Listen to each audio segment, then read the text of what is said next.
قلبوزة، مالك بتنادي عليا كتير كده ليه بس؟ شفت الدكتور قال لي إيه النهاردة؟ دكتور؟ ايه يا حبيبتي مالك بعد الشر عليك يا قلبوزة؟ بقى قلبوزة الحلوة تعبانة؟ أيوة، قال لي إن عظمي بقى محتاج كالسيوم كتير، فلازم أشرب لبن كتير وآكل حاجات باللبن جميلة من خالتي فضيلة.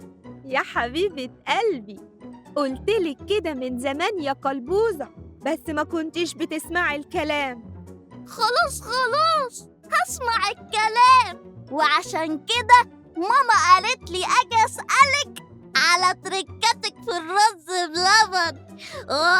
أصل بحبه أوي، بالذات بقى إيه لما يبقى بالمكسرات والزبيب ومسكر كده. من عينيا. بصي يا قلبوزة، علشان يطلع الرز بلبن مظبوط بتحطي عليه معلقة كريم شانتيه ومعلقة قشطة. وطبعا وانتي بتعمليه تخلي بالك الأهم من كل ده تعمليه برز فضيلة، رز الناس الأكيلة.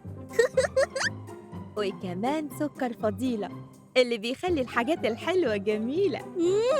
وبقولك ايه، ما تنسيش تدعي الفضيلة. ياه، أنا جعت أوي، أما أروح أقول لماما تلحقني بالرز بلبن. عصافير بطني بتصوصو. ألا بقولك إيه يا خالتي فضيلة، ألاقيش عندك طبق رز بلبن؟ من عينيا، مع فضيلة مفيش أكلة مستحيلة.